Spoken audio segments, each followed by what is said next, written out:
Hey guys, welcome to week 8. Take a breath with me for just a moment.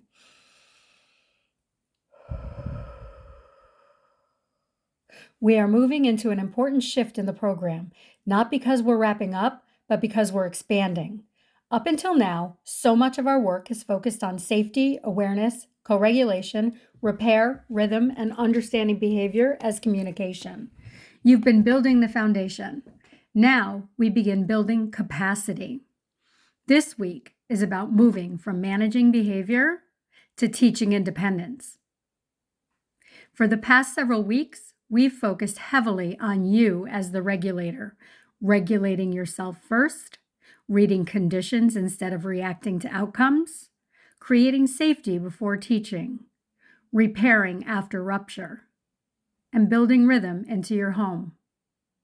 Now we begin shifting from I regulate my child to I teach my child how to regulate themselves. And here's something important. Self-regulation is not something we demand. It is something we scaffold. A child does not wake up one day with a fully developed brain and think, I will calmly manage my impulses today. The prefrontal cortex, the part of the brain responsible for impulse control, flexible thinking, and emotional regulation, develops slowly, very slowly, like not fully developed until past the age of 25. So when your child struggles to regulate, we are not first looking at character. We are looking at capacity. And that can feel like a big shift if you were raised in a model that said, they know better, they're choosing this, they need stronger consequences. Here's the balanced truth. In the green zone, yes, choice does matter. In the red zone, survival dominates.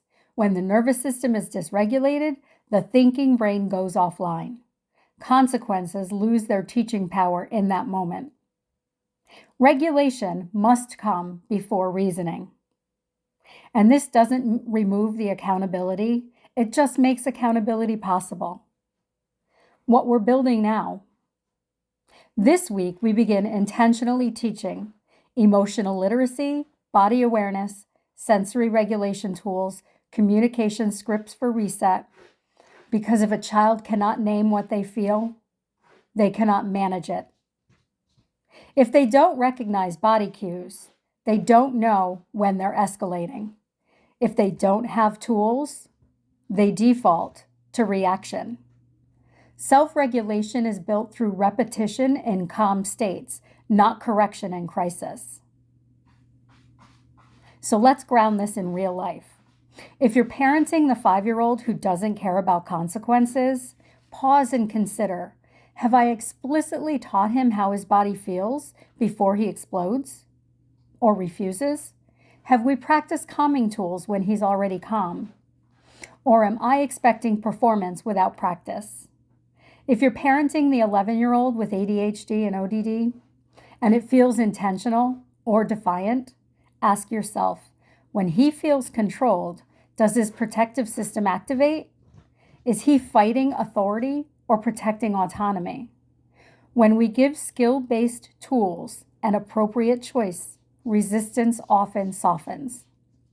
And if you have the 14-year-old who withdraws instead of explodes, remember, quiet dysregulation is still dysregulation. All children need tools. They just need them taught in developmentally appropriate ways. Here's a reframe to hold on to. Independence is internalized co-regulation.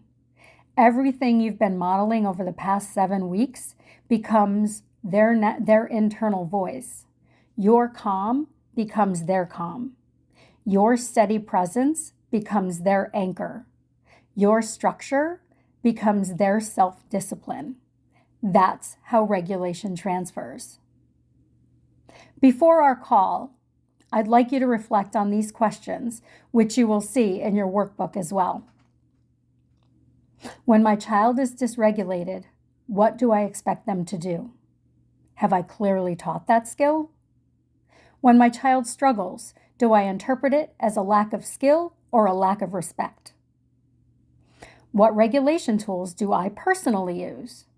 What shifts have I noticed in our home since week 1? Write those answers down. Bring them with you.